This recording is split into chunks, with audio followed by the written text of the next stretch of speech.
Welcome to the Imperfect Dads Podcast. This is your host, Devin. We believe dads care deeply about their family and kids, but they don't always have a space to discuss what their life looks like. Our podcast is a space for dads to discuss the ups and downs of fatherhood and how they feel like they're holding it together or how they're not. Thank you for joining us for this episode. On this episode, we have on Tim Scott. Tim has a really unique story as a dad. He fell in love with his wife when she was in America, and then she moved back to Mexico while pregnant with their first child. He spent years working and sending money to them to support them as they took care of his sick mother in America. He then didn't have any money to fly or drive down to see them, so he walked on the road across America to go see his newborn. Tim now lives in Mexico with his family and is expecting a new child, who will be born this month. Tim goes into detail about his journey, his excitement about his new child, and his appreciation to be around for little moments. Tim wrote a book about his experience called Stumbling in the Dark, Looking for the Light Switch. You can find it on Amazon if you want to read more about his story. And also just like one more thing. Dad, just start the episode. Oh, my bad. Welcome to an episode of The Imperfect Dads. This episode's guest is Timothy Scott. Timothy, how are you doing today? Doing great. How are you doing? Pretty good. Do you prefer Timothy or Tim? You know, can we be on shorthand friendship level yet? Tim is fine. Timothy is good. If you're talking to me in my writing voice, it's TJ Scott. So it just depends on Okay. what level we're talking. Okay. Well, I'll probably accidentally call you. I'll switch it up, not realizing it probably the entire No call. worries. So anyway, Tim, first off, most basic question. How many kids you got, ages, all that good stuff. Okay. So I happen to have 3 kids currently. They are 23, 20, and 17. And I am now having one in the oven.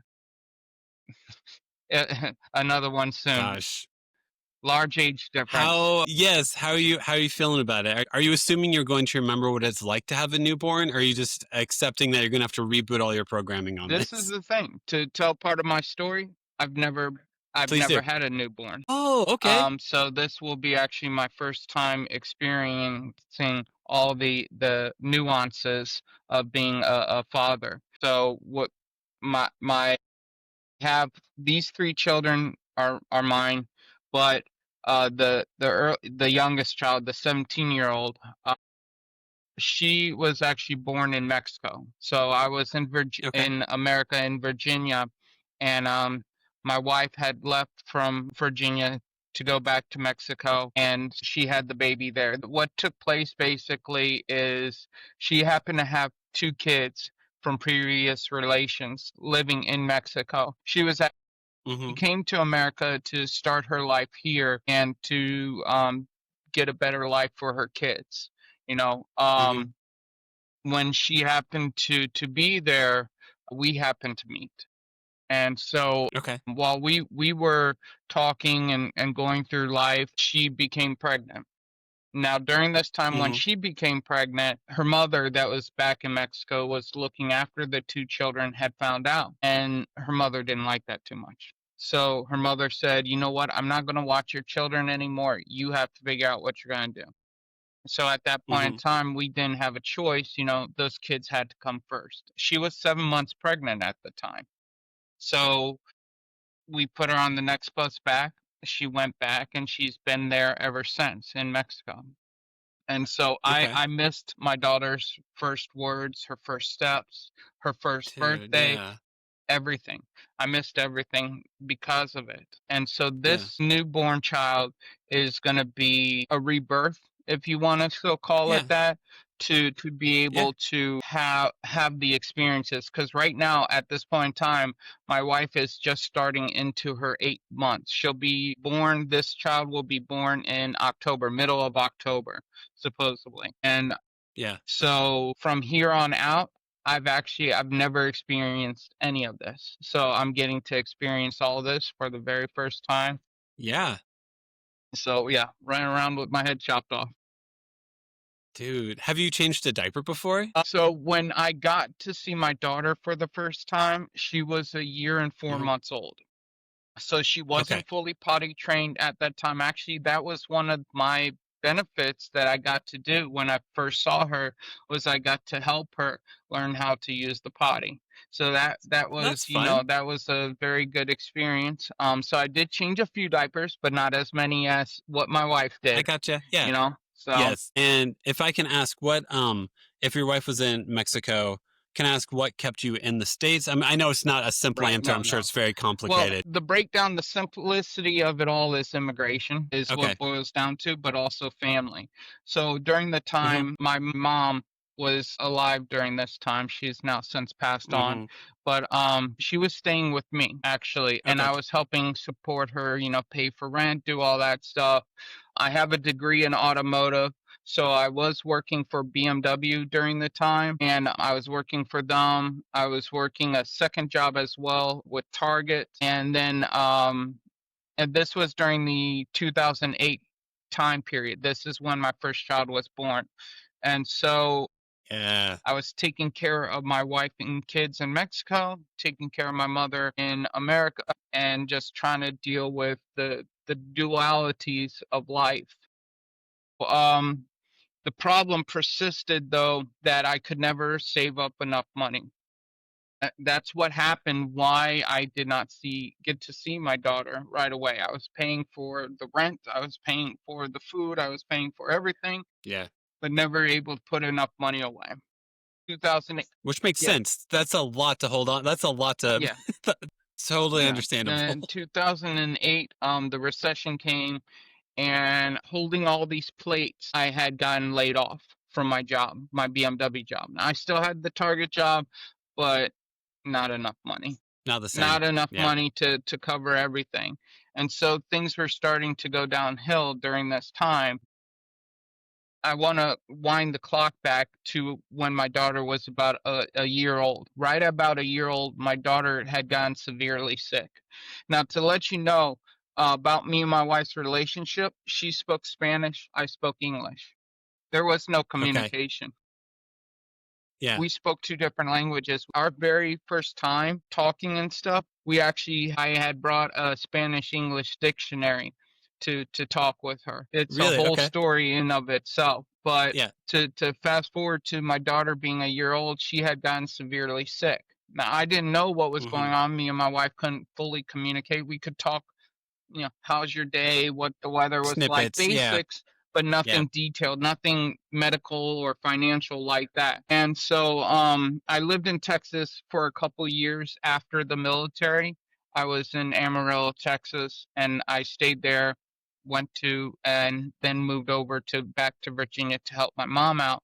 But while there, I had a friend, so I couldn't understand what was going on with my wife in Mexico. The only word I could understand was appendix. And when you're talking the appendix, Okay. it's a huge ordeal. If it explodes, it can kill Mm-hmm. you. And my Yep. daughter's a year old dealing with this. So I called my friend up in Texas. I said, hey, I need you to call my wife and figure out what's going on. He spoke Spanish. He was Yeah. from Mexico. And so I need Okay. you to call, find out what's going on, and let me know. So what happened is my daughter got sick. They tried to treat the sickness, which only in turn actually made her even sicker. And come find out she was actually allergic to penicillin during that time. Yeah.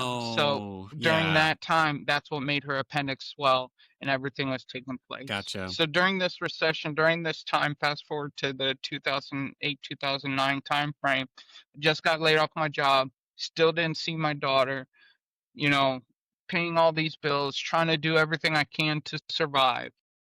And I'm like, what do I do at this point in time? You know, my Mm-hmm. daughter could have died. We've never seen her, not known Yeah. anything going on. What do I do now? And so at that point in time, I had only one decision that I could make. I had no money I didn't have a car, didn't have, all the amenities that was needed to travel by plane or anything else. Yeah. So I had a choice, and the only thing that was free was to walk. So I actually Okay. walked to go see my daughter for the first time in Mexico. From Virginia? Yes. Yeah. Whoa. How long did that take you? So that time, I've actually walked across the country now 3 times. So Okay. that That's Yeah, impressive. I've walked from Virginia to go see her. My whole intention was actually to walk all the way through Mexico. I wasn't aware how Okay. dangerous Mexico was at the time. I Yeah. was ignorant. You just knew you wanted to see your daughter. Exactly. You're like, my daughter needs me. I got to get there. This is the Yep. solution. I'm And doing it. that's it. That's exactly what it was. It actually wasn't until I got to Amarillo, Texas, that when I got there, I was on a friend's couch that I was staying at, and they happened to have the news on. And then at that point in time, that's when the news came on saying how our government had warnings for no Americans traveling through Mexico because of how dangerous it was and all that stuff. And I'm like, great, I got this far. What am I supposed to do now? Yeah. You know? So I did a little looking up, and I happened to see that I could pick up a bus from El Paso, Texas to all the way down to Acapulco. Acapulco, Mexico is where they live. Anybody that Okay. knows Acapulco now, it's a very dangerous, it's one of the top 10 dangerous cities in the world. Okay. During the Okay. time, it was actually like the second most dangerous city in the world, or number one. Very, very, very dangerous situation to walk into. I Literally. Ha. Yeah. So I happened to go and I went and picked up a bus from El Paso. The second walk Mm-hmm. took me 4 months to walk. I walked from Virginia to Okay. California. And Mm. I actually had a what you would call maybe a rickshaw cart or something. I built a Yeah. cargo box on top of a dolly that I used to carry with me all the way across the United States. It kind of was my shelter away from the rain and Yeah. stuff, as well as housing water, things of that nature. My first walk taught me about my second walk, you know. Of course. So Yes. I learned a lot, and learned how to deal with things better, you know. But Yeah. it's always been the purpose. The second walk was to try to raise awareness for families and displacement of families, and the importance of Yeah. families being together under one Mm-hmm. roof for the memories we lose if we're not there. So I wanted to make an attention or awareness, but the end goal as well was to go see my daughter's third birthday. For Mexicans, the Yeah. third birthday and the 15th birthday are the most important. Like how we have Sweet 16, they have Mm-hmm. quinceañeras, which is 15-year-olds, and for whatever reason, I still don't understand, but 3-year-olds are very, very important. So up to that point in time, I never got to see an actual birthday of my daughter. So it was very important for Yeah. me to go see that. And that's what I did. The third walk, I walked from Virginia to Virginia Beach, which is down in the on the ocean front of the east side of Virginia, up to Fredericksburg, Virginia. There was the Mexican consulate coming down out of Washington, D.C. for a special event to help people with paperwork and stuff. I don't understand this Okay. exactly, but like to get a Mexican passport, my wife and my kid both needed my signatures on the papers to get them Mexican passports, which is weird to me. Fascinating. But I'm like, so I Yes. that's what I went up there for. I'll Yeah. do it. Yeah. And so I walked up there. Again, no vehicle, you know, all that stuff. So I walked up there. And then I was also invited to a conference down in Houston, Texas. So I walked over that direction to go to the conference. It was a 3-day conference, but I was able to get there on the very last day of the conference. So I was fortunate for Yeah. that. And then after that, I traveled to San Antonio and then took a bus from there to get down into Mexico to see my wife and kids again. Yeah. Over the years, I've been in and out of Mexico, but I've missed a lot of their lives, a lot of their Yeah. Of existence. course. It's been a difficult road for them, for me, for everybody in our Yeah. family. But this nuance, this new baby, I hope I can provide for it well and do what I can to make it survive and thrive and have at least better memories, better Mm. existence of times, you know, that my other kids did not get. Yeah. Are your wife and kids still in Mexico Yes, currently? and I'm actually in Okay. Mexico as well now. So Okay.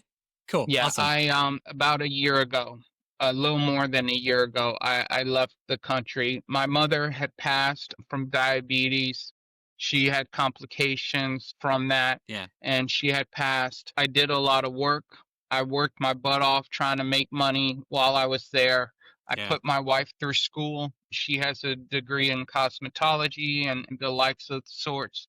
So I put her through school. We built this home here.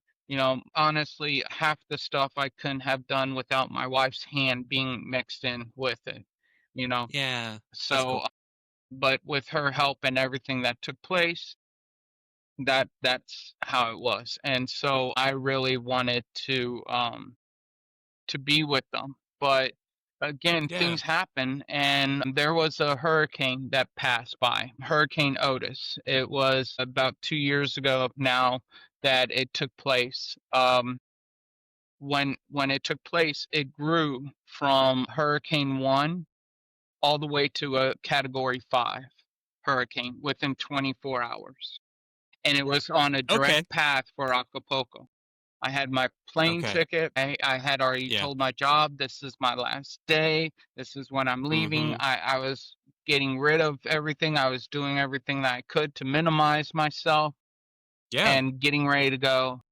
And then everything completely shuts down. Man, Man. I was devastated. I was.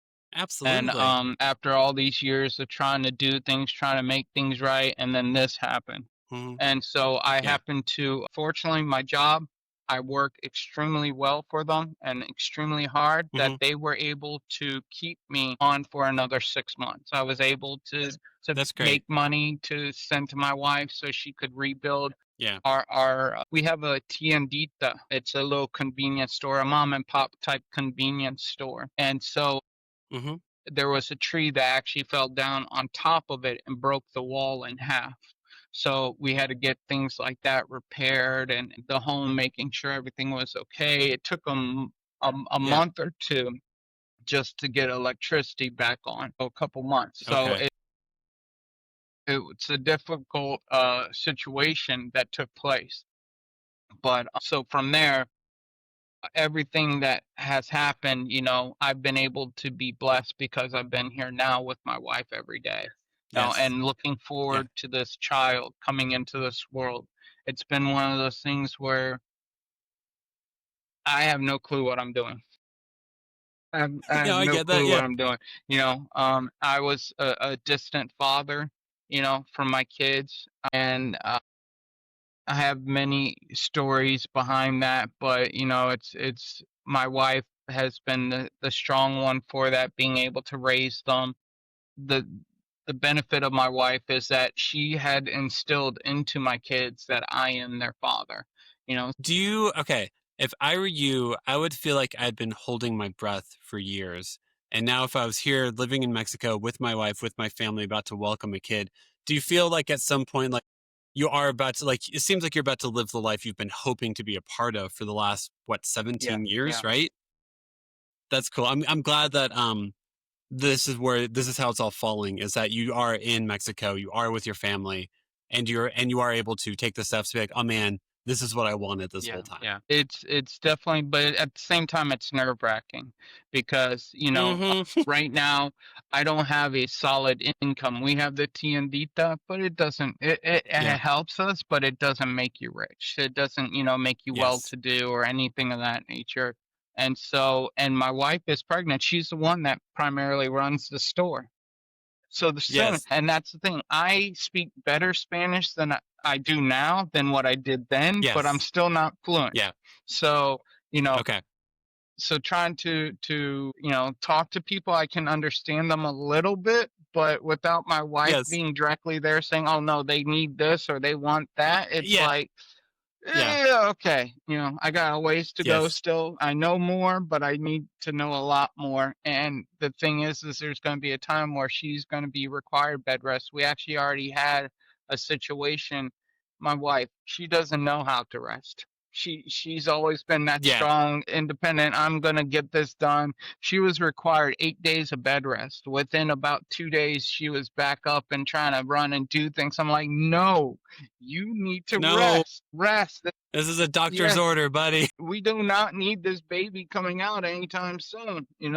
You don't. And I'm like, that's what I'm here for, is to try to help. No, I can't cook the food that you cook. I'm sorry, I'm not No, of Mexican. I course don't not. know how to cook that food, but I can make some sandwiches. I can cook some Yeah. eggs. I can do other things, but she is very strong-willed. She knows how the store Hmm. runs, and she knows that we have either her mother will look after it, or one of our daughters might look after it, so that Yeah. there helps a little bit alleviate some of the stress. But she knows that they don't look after it like she does. She's I very understand that. Yeah. more on top of things. Okay, this has got to get replaced. Okay, when a vendor comes in, what needs to be given to them, or what do they need to order, or how do they act Yeah. when they come in?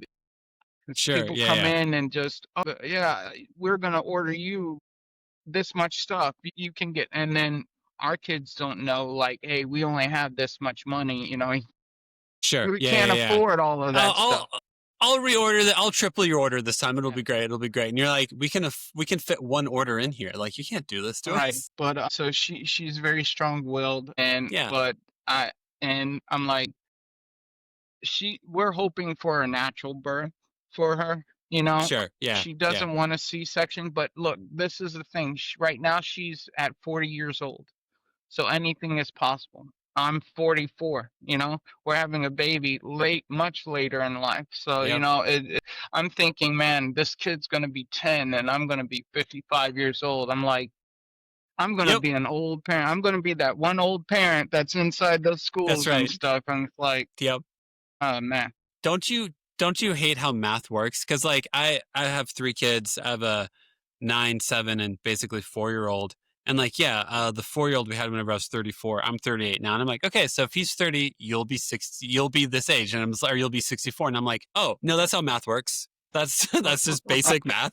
I don't like Right. it, but like, yeah, in 10 years from now, you'll be in your 50s, and you'll be like, but I mean, that's good. But okay, we'll figure it out. We'll figure it out. We'll Yeah, be good. We'll be good. yeah, We'll be good. yeah, exactly.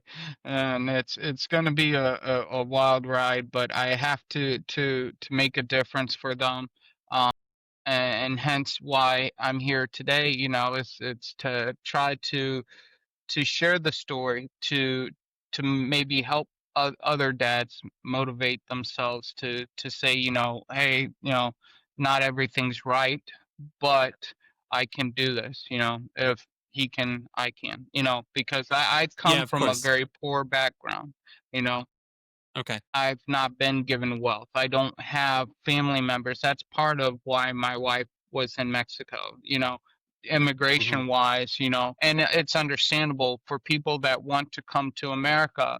The system, the government doesn't want to live off the system. They want you to come to Of course. thrive, not just survive in America. And that's fully understandable. So because of that, and because I didn't earn enough money according to our government standards, I couldn't be like, I'm going to sponsor my family to come over. It's for other people. I want to bring them. So it wasn't that I was not making enough during that time. And during the years, my kids have grown. So initially, my kids had that dream of coming to America and wanting to be in America. But as they grow, life changes. As they change, their attitudes change, and who they are and how they develop change. And so when it finally became to where, hey, I'm earning enough, I can bring you here, that kind of was already gone, and their life was Yeah. established in Mexico. Yeah. And so Yeah. because of that, it's one of those challenges.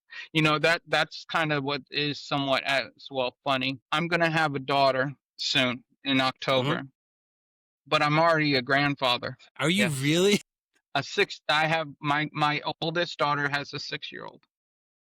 Are you Yeah, serious?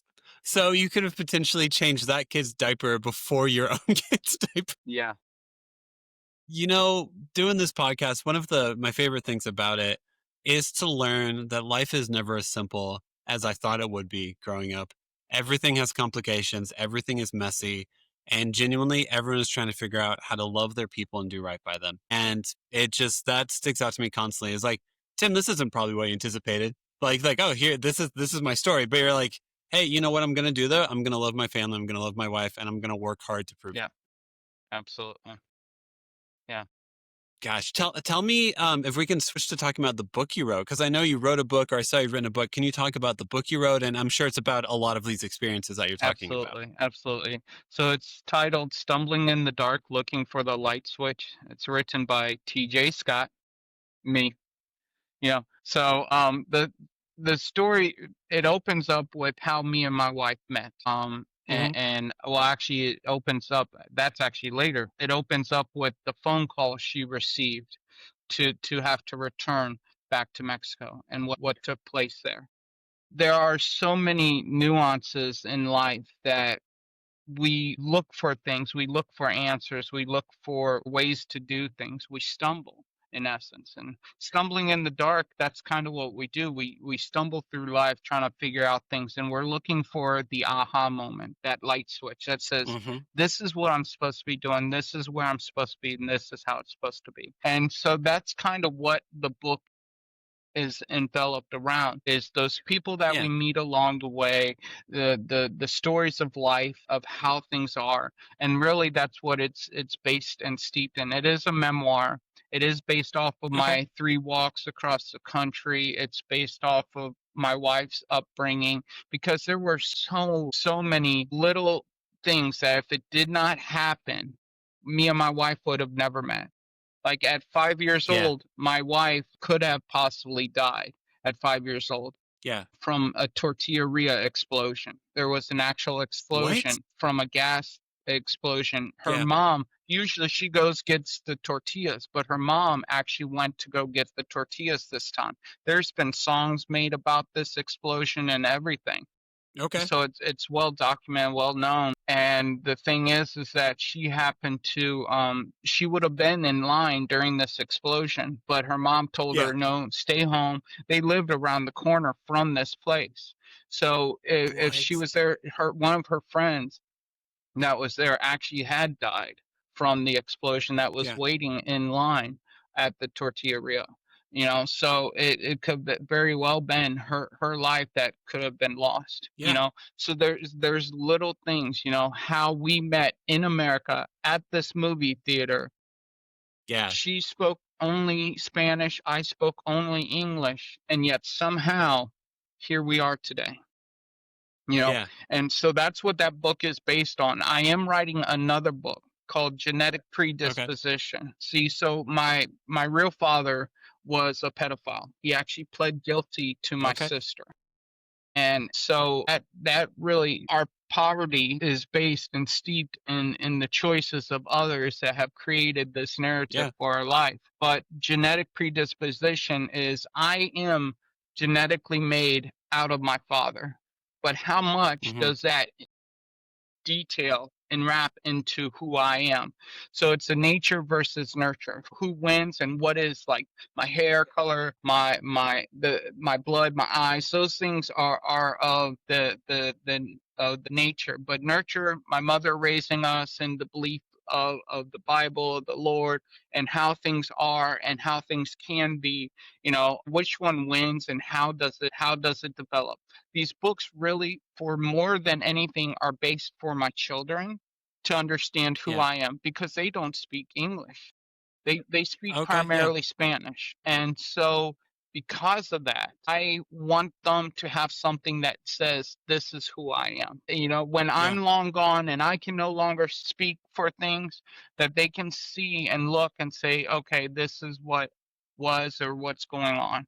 And so those are the types of things that are in this book that can say, this is who I was. But at the same time, it's life lessons. It's how we learn through life. It's people that we meet along the way that makes the difference. And so I'm hoping that this next book is going to be based around fatherhood and Okay. the genetics of who we are. So that's something I'm working on as well. But at the same time, this book here is something that I really hope somebody can pick up and be able to read one day and say, identify with this gentleman. Yeah. That's cool. Also seems like your love and respect for your wife is pretty obvious. So it seems like that book also is almost like a love letter, or to even without as big as your story is, like, yeah, I met my wife in undergrad and college. So like if one of us chooses not to go to that college, like there's so many things that are like, what if one decision, you never Right. know. It's like Yeah. ripple Yeah. effects, Yeah. The multiverse, all butterfly that good effect stuff. type situation. Butterfly, like, yes. Absolutely. So I think I'm always hopeful to have like the mental presence to take the moment to be like, I'm here today. There are so many little decisions that led to me being here today. How do I make sure to be grateful the fact that I'm still around? Right. I'm still Absolutely. here. Absolutely. That's so cool. What you just said that you feel like you've got like a lot of lessons or stuff like that in those books you hope for your kids to read and to know about you. Are there any of those lessons that come to mind that you would like to share or something like that? Man, To put you on the spot. Yeah, just choose one, Yeah, right. No, the biggest thing is I think being honest with who you are, Mm-hmm. being honest with people, the words you speak, choose your words wisely, because what you put out there, you cannot take back. You might say something in anger, but those words are already there. They're already hurtful. They Yep. are already Yep. ingrained in the person's memory. And so choosing your words wisely is very important to be who you are. I feel that a lot as a father because there are the times where like, all right, it's 11 p.m. at night. My kids are having a sleepover. They're still awake. They're still screaming in the basement. And I'm like, just go the bleep to sleep. And then I'm like, you can't walk down and say that, man. You have to figure out how to do it. But like your initial response in all those moments is not always kindness. Right. Yeah. So, but if you lead with that lack of kindness, like it's okay that you're tired. It's okay that you want your kids just to go to sleep. There's nothing wrong with that. But how you communicate it, if you can limit that damage, Yeah. you should probably do that. Right. Kids kill them with kindness, I guess is what they say, Yeah. But Yeah. there is a certain point in time where you do have to be authoritative and have to say, Yeah. no, this is what you're doing. Mhm. This is what you're Yep. going to do. I'm sorry if you don't like it, but put your head down on that pillow and rest. I don't care if you just lay down, but you're going to lay down. Don't Yeah. close your eyes. Don't go to sleep, but you're going to lay down. And eventually their You gotta body you will gotta take stay in the over dang them. bed. But, so it's just those little things that, make the largest Yeah. difference. Correct. And like you're trying to figure like sleep is a really good example of like, all right, my kids are going to have to sleep every single day for the rest of their life. How do I make sure I'm making this an experience they look forward to? If their memories of sleeping is me coming in and screaming, "What are you doing?" every single night, they're going to have a horrible experience with Right. sleeping. And that's my fault. right. So that's all on tone and communication, man. You got to figure that Right. out. Yeah. And that's something I'm definitely going to be having to learn how to deal with, Yeah. Screaming baby. I'll give you one thing that's always helped me with newborns is if you're in, like, let's say you're in the bedroom, they're screaming in your hands, seems like every comfort technique you do means nothing. If it's possible to like step outside with them, like change the physical environment around you, I have found that is helpful. So like I would do that a lot with my kids, like go step on the back porch, try to point out the stars to them, something like that, just to distract. And honestly, it's more for me than for them. Right. Not to lose your mind for a few seconds. Right. Correct. Find your center, find your peace for a second and then Yes. restart and be like, okay, hush, it's silent. Come on. Yep. Or to be like, I don't know who that guy just was in the bedroom who was getting angry at everything. We're going to leave that guy in there and we're going to step into a different room and see who shows up this time. Absolutely. What, besides being there for the little moments, what do you feel like you're looking forward to the most with the birth of your child? Man, I mean, you kind of just nailed it right there, just being there every moment. Because being present, I think, is 90% of the battle. It's what you do with the other 10% that makes the difference. But just being there for them when they fall down and scrape their knee, hey, let me help you bandage it up, those type of things. So honestly, beyond that, a lot of people take advantage, they don't realize the significance that just making a meal for your kids, Yes.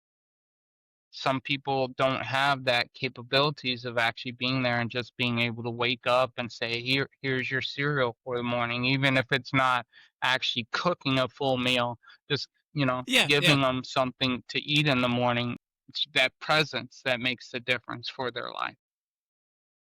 Yeah, I'm a stay-at-home dad, and I do all the cooking, grocery shopping, all that stuff. And my mom always told me, I'm the youngest of three, is that that's whenever like it hit her the most that we are all grown and out of the house. Whenever the process of just making food, having food available, whenever you look in your pantry and there's so much less food because it's just you and your partner or wife or spouse, they're cooking the food. I place a lot of value on the everyday stuff of like, how do I make you a meal? How to make sure you get fed? Like, let's do this because there's such a it's such a simple form of Yeah, love, in my yeah. opinion. It's the simplest things sometimes that makes the biggest difference. Hmm. Yep. Or just like little stuff of like, I don't know if you'll need to go to the grocery store that much because it sounds like you've got your own little grocery store.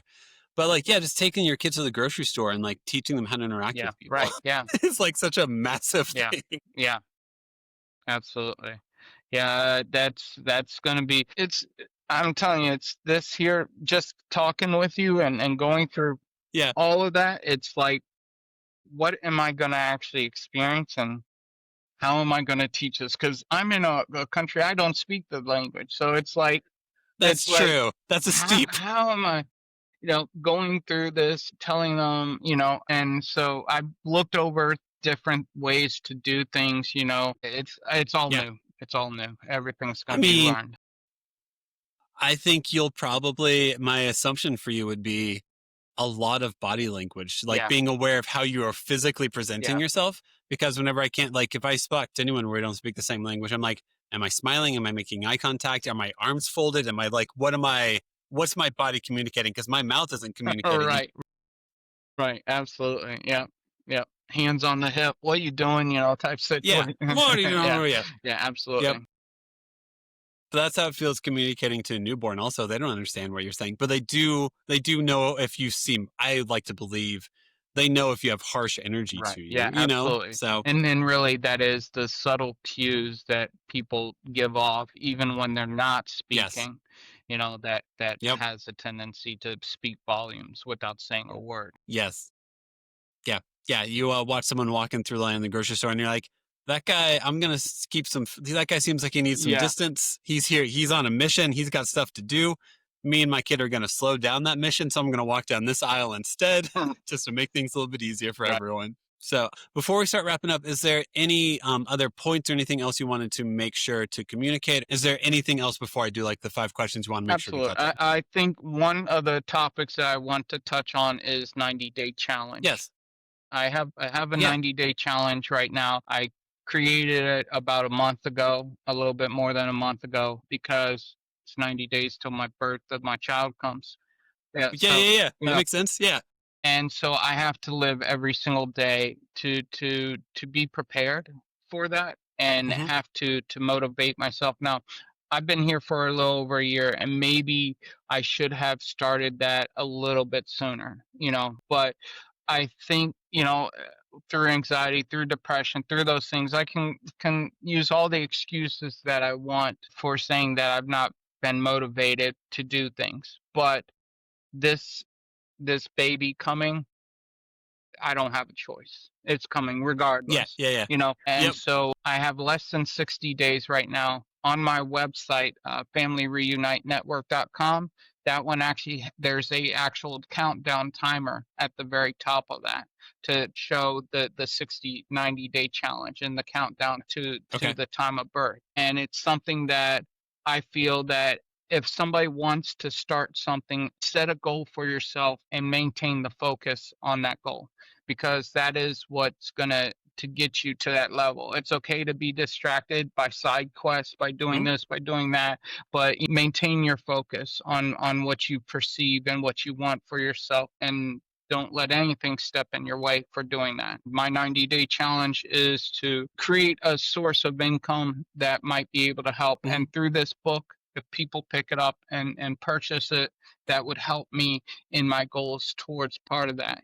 Trying to find a way to create an American dollar in a Mexican environment.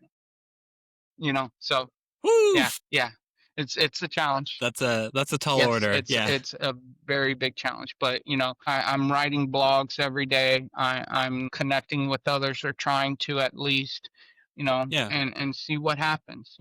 Just hope for the best, but every day push yourself towards that goal that you want. Yeah. Yeah. Because in that scenario, a goaler saying, hey, man, what did you do today to try to figure out how to financially support your family? If you don't have that goal, it's easy to look up and be like, I haven't focused on this in like a week. I've just woken up and figured it out, done whatever today. But if every day you wake up with a purpose and a goal, it's pretty simple. It does Yeah. change how your weeks flow. Right. So that's cool. That's awesome. Yeah, pretty much how I end every episode is I ask every guest a series of 5 questions. Let's see. The first one is, and I don't know, because you're about to have a daughter, correct? I am going to be having a daughter. Okay. So you probably already have the name decided, but do you have, what's like on your list of names? Are there any names, like, I'm sure you already know her name. Are there any backup names or any names you decided not to name her? So let's go back to my first daughter. My first daughter, Yes, please do. she was named after my mother from front to end. Cool. So Catherine Elizabeth Scott is her name. And so there Okay. was no indecisiveness with that. There was no other name for her. Okay. For this one, again, we had talked about names and stuff, but I was like, I want a K name because our first daughter was Carla, our second daughter Catherine, both with K's. I'm like, I want a daughter with the third K, at least. Okay. Or I'm like, well, my wife's name is Malie, so it starts with an M. So why don't we have something that starts with an M? I'm like, let's do, and just going through a list of names, I'm like, Maddie to me was the name that I wanted. Maddie was the name. Yeah. But she likes Madison better. So we're going to go with Madison, and her nickname will be Maddie. Nice. Good compromise. That's what we did. We did have a boy name chosen, and that was going to be Isaac. Isaac would have been the boy's name. I wanted to hold off on telling her the middle name until we knew what the sex of the baby was, but her father had passed. And so what we wanted to do, or what I wanted to do, was actually name the middle child's name after her father, Kelso. That's good. Celso, I believe is how you pronounce it in Spanish. So I wanted to basically do that, but also at the same time, because I was thinking, okay, my son, he is not mine, but I did sign his birth certificate when he was really young because his father never signed for the birth certificate. So he has my last name, and he always calls himself by his last name. He doesn't call himself by his first name. He calls himself by his last name. So So my last name's Scott. So, and it could be considered a first name too. But so I was thinking of the initials of how it could look. So I was looking at Isaac. So I was thinking maybe an M as a middle name, because if you look at I'm Scott, so I thought about her father's name, because I was like, okay, so the initials would have been IC Scott. I see Scott. I'm just coming up with things like that. But of course. This and that's why your wife is there to kind of veto and be like, we can't. I didn't. That's why I kept it a secret. I'm not gonna let her. I know the answer is no, but wouldn't it be fun? That's why I kept it a secret. I wasn't going to tell her anything because it's a nuance to us, of course, in the English language, to her. It's Spanish, so she doesn't, correlate that, which kind of benefits me. But at the same time, if I told her the whole, this is what I think, she'd be like, nah, we're not doing it. No, we're not doing that. And you're like, well, that's fine. Okay, next question. Do you have a favorite, like, TV, movie, book dad, or any, like, fictional character dad that you like a lot? Honestly, I should have pulled out my shirt. Just this past Father's Day that I was here, my children gave me a Feliz Dia de Padre, which is Happy Father's Day shirt with Homer Simpson. Yeah. So nice. Honestly, that's the thing. Because of our family and our family dynamic, we have 2 girls, 1 boy right now, a wife, a mother, a dog. Homer Simpson. Simpsons, we kind of relate to that. I think also at the same time, for the simplicity of life and the simplicity of a man, I think Dan Connor from Roseanne, I think also is a good pick as well, because a very strong family man. he was, and also like not dramatic, not fly. Because like I think most dads aren't very No. dramatic. They're kind of just like, hey, I went to work. How can I connect with you? I'm gonna fall asleep on the couch. Here we go. And yeah, no, Dan Connor was like a perfect example of a dad who cared and just worked hard at everything he did. Absolutely. That's awesome. Next question, which I'm interested to know for this one. What's your replacement curse word? Like, because you've got kids who speak Spanish, but you speak English, so you can just say the curse word. So what's your replacement curse word? That, and that's the truth. That's honestly the truth. In the beginning of our relationship, me and my wife, when I was thinking, man, this is going to be the perfect relationship. When I'm angry, I'm going to cuss and swear at her in my language. She's not going to understand That's right. anything. She Yeah. can cuss and swear in her language. I'm not going to understand anything. We'll be perfectly fine. Yes. I think honestly, for the language wise, obviously, they can. My youngest daughter is straightforward with language, so she doesn't mince words. But I would say for this new child, I'll probably say things like "darn it" or "shoot." Darn it. Dadgummit. Something, darn it or shoot, instead. So it's just one of those That's things awesome. where it's just because the words you choose is really what speaks volumes about you, honestly. And that's the thing, is because if you just speak in curse words, that says that you don't have much vocabulary. You can only speak but so much. So your intellect and how people perceive you is what you speak and how you speak. And so it's absolutely fine to use swear words. It's not an issue, but it's a matter of, can you choose a better word to describe what you are feeling at that point in time. And so I think that's an imperative to being able to communicate and talk to people and to say things. So in the heat of the moment, things happen. Is the truth. Next question. What's one of like your favorite kids' toys or activities that you do with your kids? I think back to when I first came here, when my daughter was very young. My daughter was a ball of energy, never wanting to go to sleep, things of that nature. And so I told my wife, even though it's very dangerous and stuff, I would literally just take my daughter out to the street area, walk on the sidewalk with her to help kind of let her lose her energy. And I would just walk with her for a few minutes and bring her back home, and she would want to pass out at night. So I think That's sweet. walking is one of the best things that probably I enjoyed with my child when they were younger, or at least with my daughter. Um, and it's hard to keep up with because they change constantly. And with me being in a different city, state, country, mind you, there were certain things that, like, my daughter at one point in time was looking to play Call of Duty, when she was younger. And so I just started to join Call of Duty because I never really was a player of it or anything.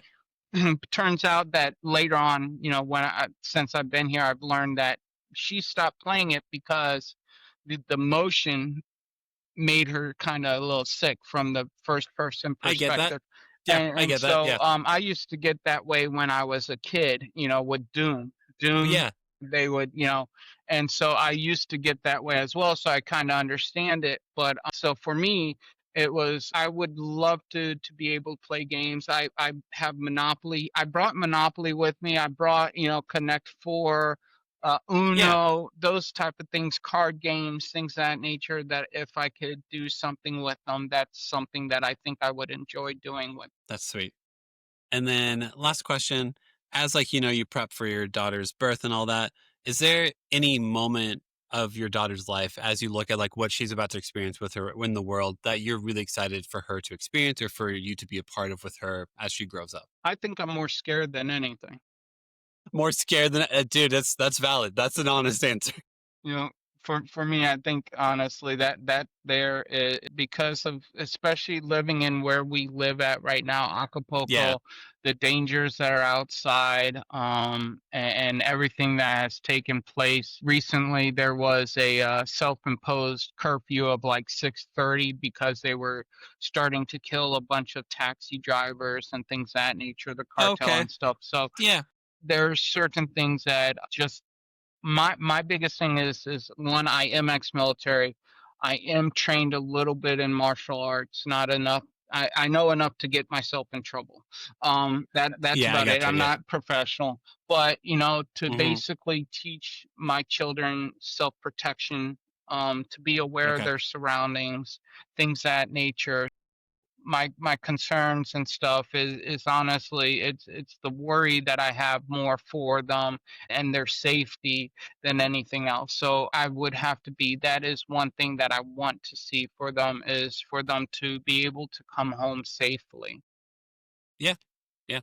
Technology is much different now, so there's certain things that can be done, tracking systems and things of that nature, that Hmm. can help alleviate some of the worries. Not everything. You can't protect Yeah. yourself. I mean, I can walk out in the middle of the street and get hit by a car. Yeah. There's only There's so much you can realisticness do, to it. Yeah. but at the Yeah. same time, try to prepare them as much as they can for everyday life. Yeah. Yep.